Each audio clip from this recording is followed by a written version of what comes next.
Growing up, I desperately wanted two things. I wanted to know all of the mysteries of the universe, the great why behind everything, and I wanted to be good.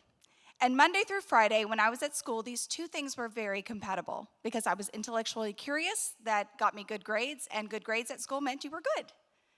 And then Sunday would come around, and I would go to my family's Southern Baptist church in our tiny little rural town, and suddenly my questions were not as welcome anymore. Why can't women be deacons in our church? Why can't I say these four-letter words if they weren't even around when the Bible was written? Why is it bad if two people of the same gender want to kiss each other? I just wanted to know. At best, my questions were dismissed. At worst, they were signs that Satan had gotten control of my heart. That broke me because I loved church. I loved the polished wood of the pews. I loved the grape juice we had for the Lord's Supper. I loved the red words in the Bible about love and compassion and justice.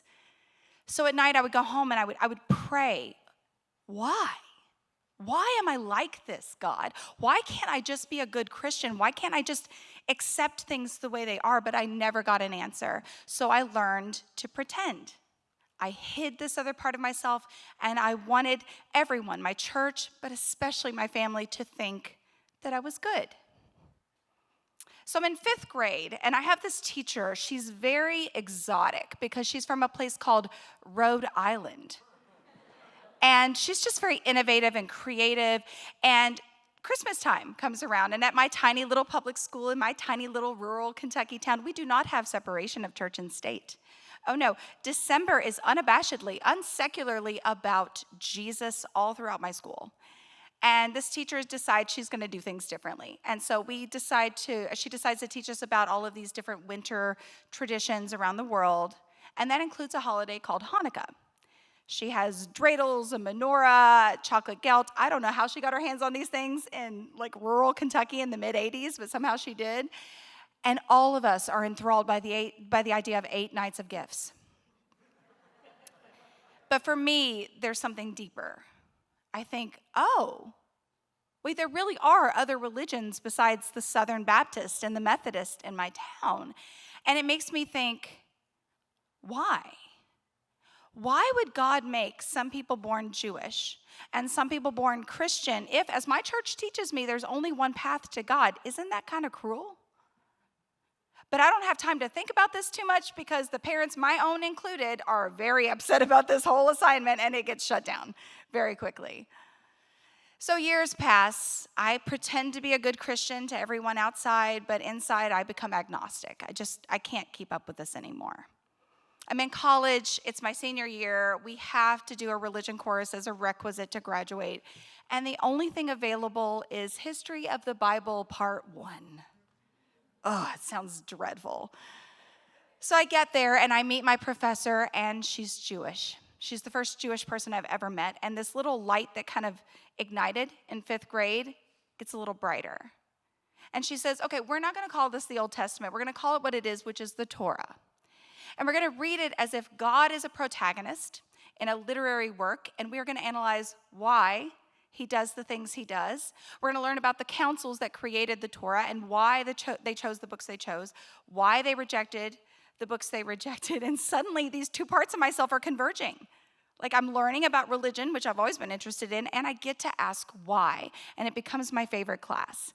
And several months later, I graduate, and I moved to New York City, and part of that is because I'm a theater major, but the other part is, Ariel, she wanted to be where the people were, the mermaid, right? I wanted to be where the Jewish people were. I did. I was just drawn to it. And it becomes a joke with my friends the minute I get there. If I'm attracted to someone, there's a 90% chance they're Jewish. It just happens again and again. And so I have this job with it's an internet startup job in the 90s. All of my coworkers, almost all of them, are Jewish, and I'm attracted to almost all of them as well. And I cannot help but ask them all of these questions. Why don't you eat leavened food during the 8 days of Passover? Why don't you eat anything on Yom Kippur? Why do you eat jelly donuts on Hanukkah? I ask a lot of questions about food. Food was very important to me. And they humor me, but I can tell that it's a little weird for them that somebody from rural Kentucky is asking all these questions, so I kind of back off a little bit. About 3.5 years into living in New York City, I finally get in a serious relationship with a Jewish fella. It took a while, but I got there.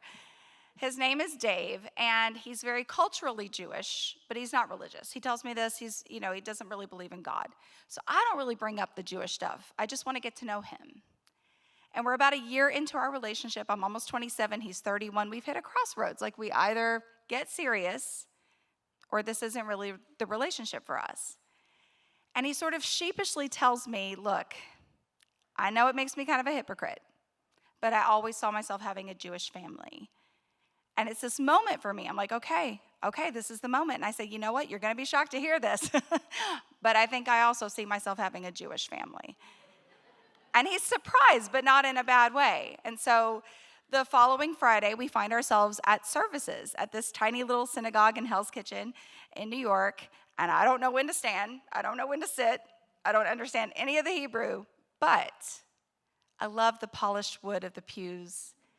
I love the English translations in the margins that talk about love and compassion and justice. And when the service is over and we go to the basement to have something called Kiddush, I love that the kosher wine tastes almost exactly like the grape juice I had in my family's Southern Baptist church. So we meet the rabbi. His name is Rabbi Josh.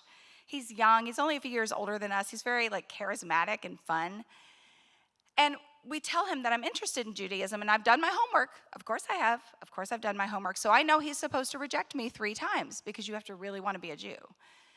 And so I'm shocked when he goes, oh, that's cool. Yeah, okay. So we just started up our new classes. Yeah, we meet every Wednesday night. Here, let me grab you a syllabus. The surest way to my heart is through a syllabus. And he hands me a syllabus, and he's like, all right, I'm going to see you Wednesday night. And he looks at Dave, and he goes, I want to see you too. I think you need a refresher course. We weren't even engaged, I will remind you. We were just still dating. So I get to the first class with Dave, and Rabbi Josh says, I really want to introduce you to somebody, Randy. And he points to this elderly woman, and he says, this is Jean. Jean's been a Jew for a long time, but she still just likes coming to classes. And you all have something important in common. You are both from Kentucky. And if you've ever wondered, am I in the right place at the right time? That was confirmation. I was like, okay, I'm supposed to be here. And so we're reading these texts. I'm asking a lot of questions. Josh approves of the fact that I'm asking a lot of questions. And there comes a day where we all read the same thing, and Rabbi Josh says something about it, and I don't agree with him. And I tell him that I don't agree with him. And he beams at me like I'm his favorite child. And he says, you're getting it. Yes, God wants us to question what we read. He wants us to push back and to argue with each other. And it's the first time in my life that I felt like I'm good at loving God. The very first time in my life. And I am hiding this whole thing from everybody, except for Dave. I don't know how to share this with people without them judging me, especially my family, because I know they're going to say I'm going to hell. So we're about a year into this whole process. Rabbi Josh, call him Josh. Josh sits me down and says, look, you're ready. No pressure, but you're ready to be a Jew. Let me know. I'll get together a council of rabbis. We'll have you write an essay about why you should be a Jew. I get to write an essay. And it's so awesome. And he says, I know they're going to love you, and then you'll do the ceremonial bath, the mikvah, and you'll be a Jew. And I'm shocked because I don't feel ready, because there's still so much I need to know, and I don't like to do things unless I feel very prepared for them. So I say, I need to think about this. And he says, take all the time you need. There's no pressure. And I go home that night, and I pray. And I have the most vivid dream I've ever had, that I go to see God, who is, of course, a college professor in his late 40s with a tweed jacket and the patches on the elbows. And I tell him my dilemma, and he says, okay, Randy, listen. You were raised in a particular culture, right? You have these customs, these traditions, these holidays. They bind you to your family, to your heritage. It's not perfect, but it's what you've always known. And my heart sinks. And I say, yeah, you're right.